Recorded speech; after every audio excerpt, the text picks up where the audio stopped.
Let's start the same topic. So far, we have already started a new chapter.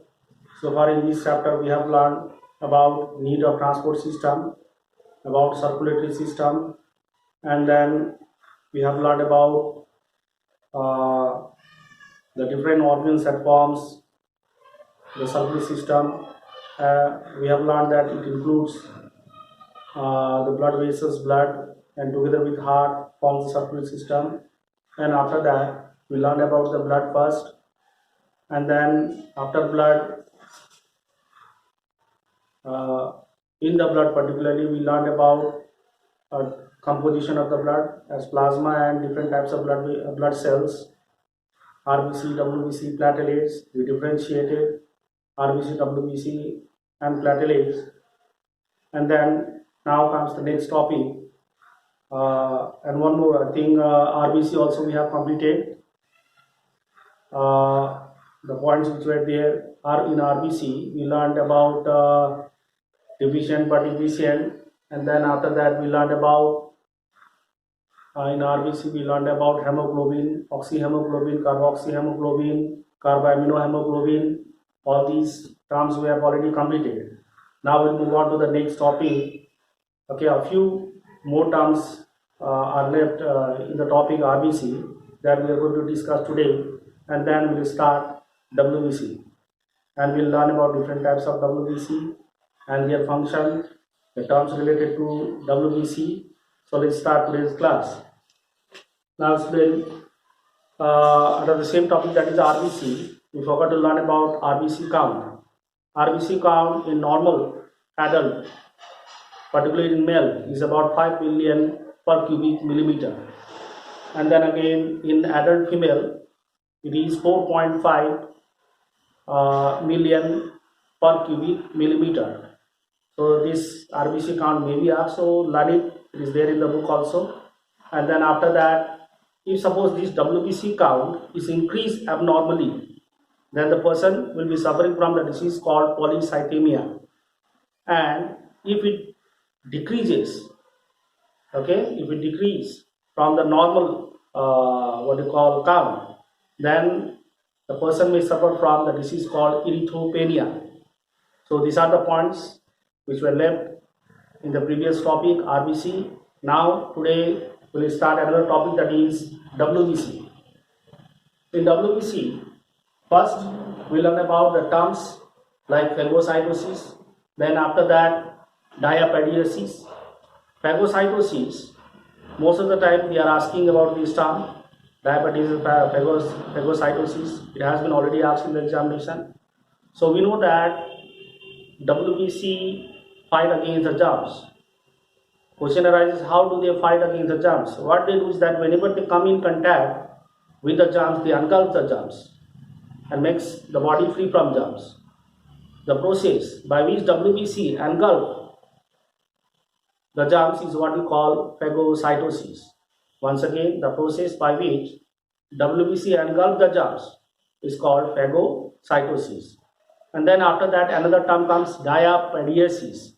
Diapediasis, now what happens is that sometimes WBC goes out of the blood capillaries into the tissue, okay, or outside the blood vessels.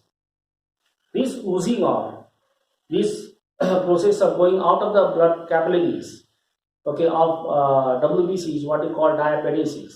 To be more specific, you can say that the oozing out of WBC through the wall of blood capillary is called diapediasis. Okay, so two terms, phagocytosis, diapediasis. This figure may be also sometimes given and you may be asked which particular process is going on. Okay, so that time you need to say diapediasis. Here you can see WBC is oozing out of the wall. Then after these two terms, now we'll start another topic, that is types of WBC. WBC on the basis of whether the cytoplasm is clear or granulated. Now you need to understand the meaning of granulated. Granulated means grain-like.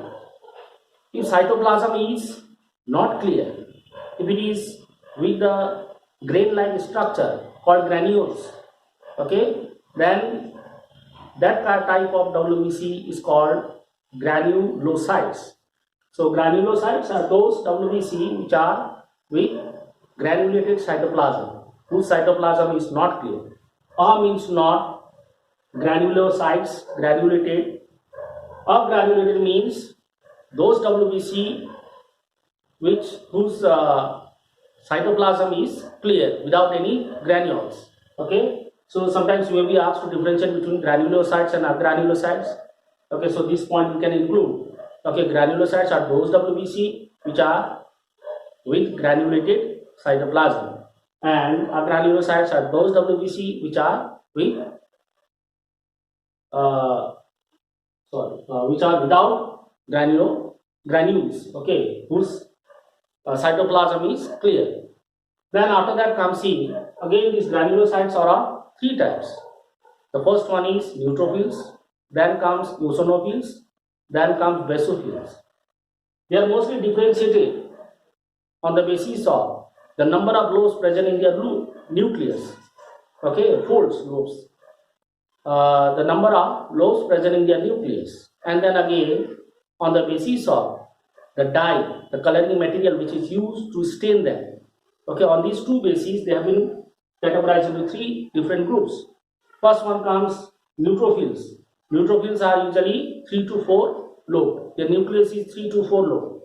So when you see under the microscope, if cytoplasm is not clear, and then again the nucleus is 3 to 4 lobed, then you have to be very sure that it is neutrophil. And then again one more point, that is, if the same WBC, if it is stained by some neutral dyes or neutral coloring material, then you can be confirmed that it is neutrophil. Then after that comes eosinophil. Eosinophil, the nucleus is bilobed. Number one. Number two, they are mostly stained by acidic dye. Okay, acidic dye is used to stain them. Stain means to color. To see any cell under the microscope, student, we need to color them, we need to stain them. Okay, so we use different types of staining material. Okay, so here acidic dye are used. Okay, or acidic stain is used for staining eosinophil. Then again basophil, they are indistinctly, their nucleus is indistinctly many lobes. You cannot identify, you cannot count how many lobes are there. So indistinctly many lobes. Then again after that they are mostly stained by basic dye. Okay, basic stain. So this is how we can differentiate neutrophil, eosinophil, and basophil. Then after that, let us come again to granulocytes. Granulocytes are mainly of two types. Okay, lymphocytes and monocyte. Their cytoplasm is clear. They are without any granules, grain-like structure. Okay, now how to differentiate between them? We can see that the nucleus of lymphocytes is usually round. Okay, whereas the nucleus of monocyte is kidney-shaped. So under the microscope you can differentiate lymphocytes from monocyte by just watching their nucleus, the shape of the nucleus, whether it is round or kidney shaped. If it is round, then it is lymphocyte. And one more criteria is required, that is cytoplasm must be clear and nucleus is round, so that means it is lymphocytes. And then again, if the nucleus is kidney shaped and cytoplasm is clear, that means it is monocyte. So most of the WBC, they are mainly concerned with the function of producing antibodies and phagocytosis, that is engulfing the germs. Okay, so this is about different types of WBC. Just now we have learned about RBC count. Then again this is related with the RBC count, and then after that we learned about the terms related to WBC, phagocytosis, then again diapedesis, then different types of WBC. Okay, so in this video let us keep up to this. Let's continue with the next video, the remaining portion. Thank you.